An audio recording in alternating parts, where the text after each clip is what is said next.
So good afternoon, Brenda. Thank you for joining Energy Live News. Of course, I would like to start with the latest developments in the global energy markets and the impact of war. A few hours ago, President Biden banned all imports of Russian oil and gas.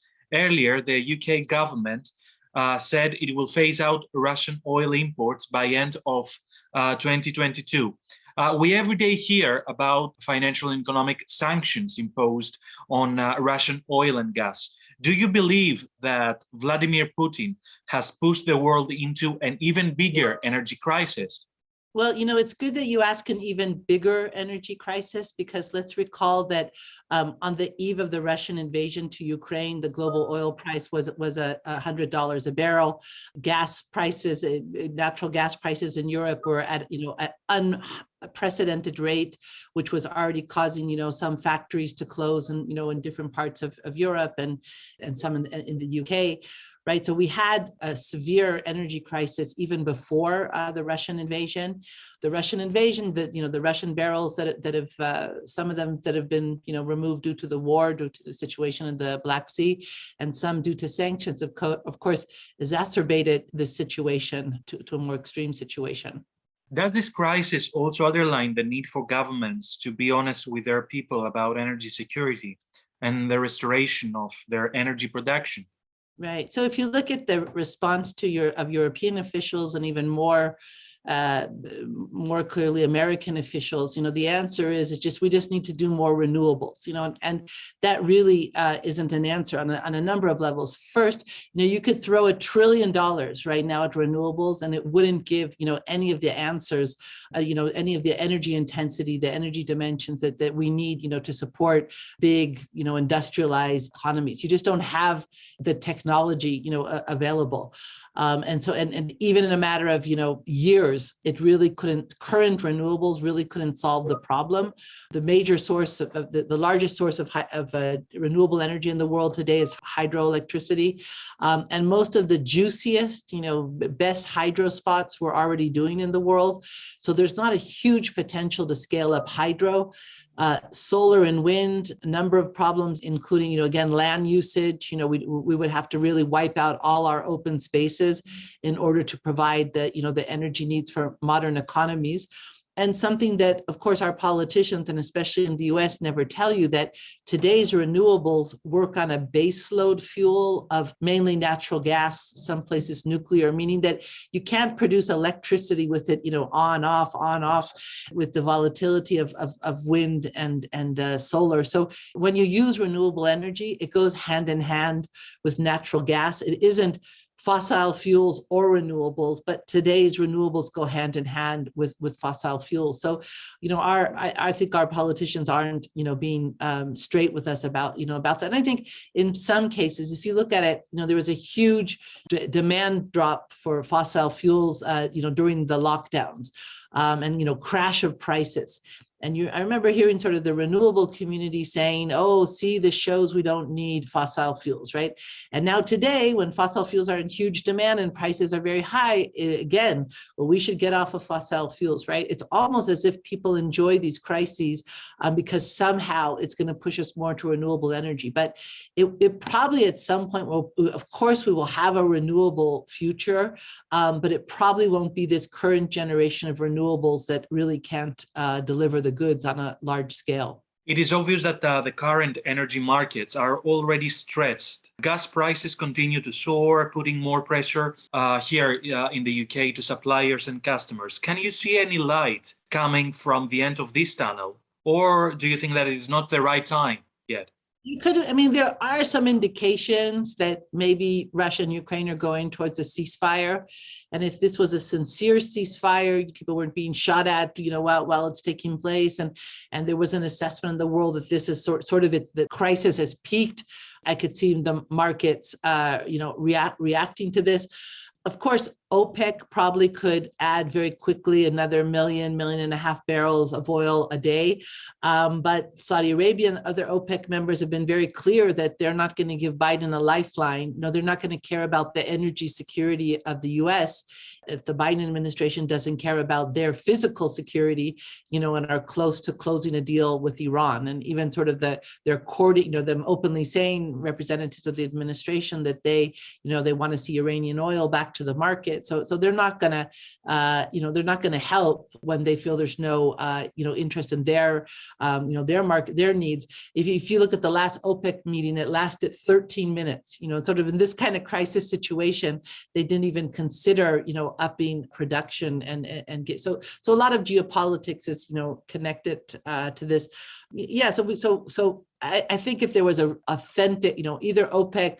If there was some sort of sense that there was a retreat of the US from the Iran deal and then OPEC revved up, of course, this could bring some relief.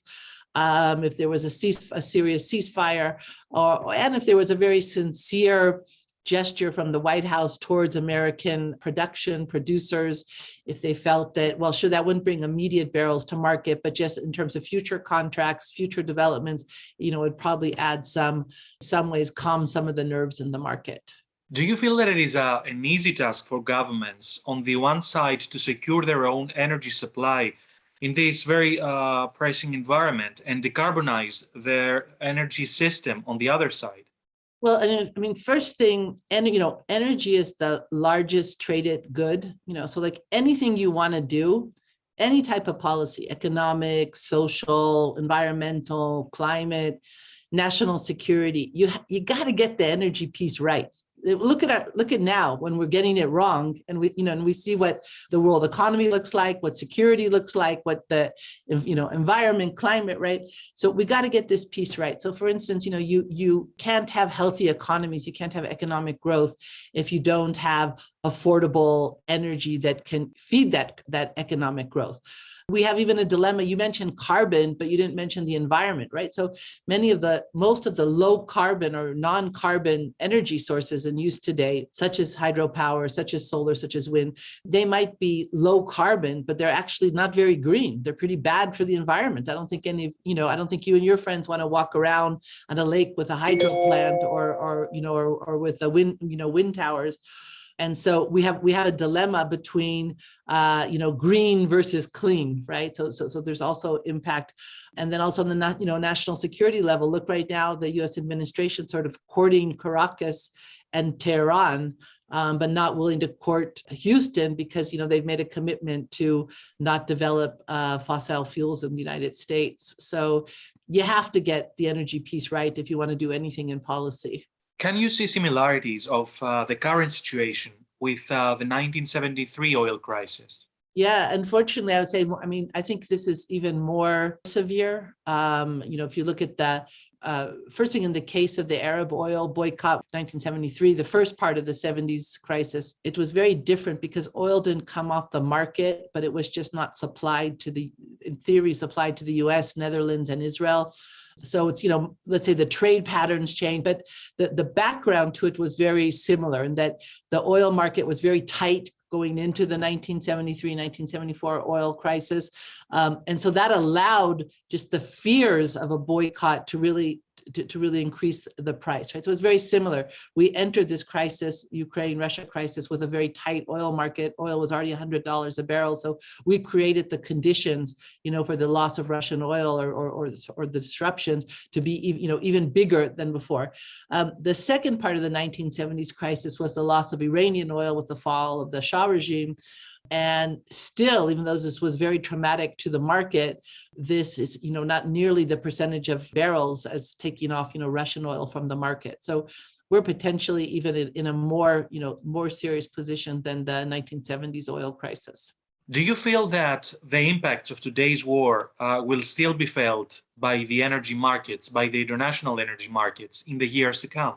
That's an excellent question. Definitely we should be thinking about, well, I'll say first thing, let's start with even the geopolitical, system. So sure, on one hand, the extent of Russia's invasion of Ukrainian territory, and the fact that we're really, seeing it live on our TV screens, of course, it's an exceptional event. But Russia and Russian proxies have invaded other countries. I mean, you keep hearing it from different politicians. This is the first, war since World War II. I don't know what they're talking about.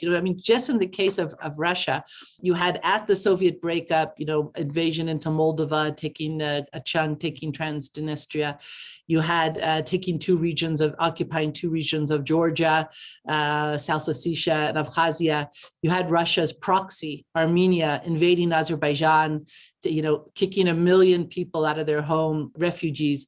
2014, you have the Russian invasion of they take Crimea, right? So this was smaller chunks.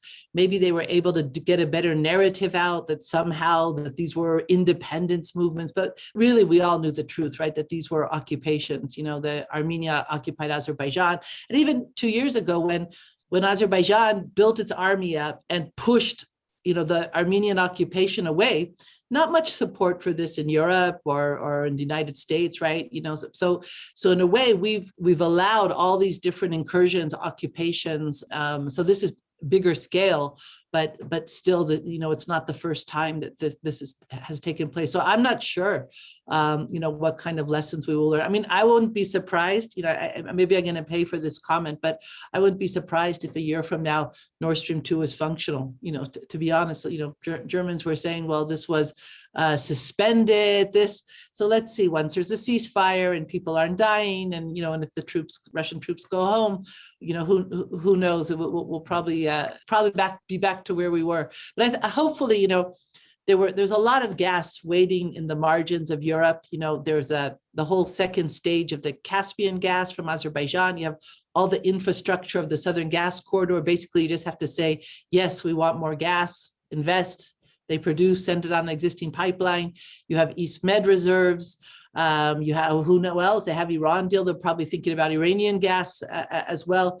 It's time to think more about these pipeline options because not only are they alternative, in terms of physical energy security by diversification, but they're also cheaper over time than LNG imports. Brenda, thank you very much for your time. It was really a pleasure talking to you.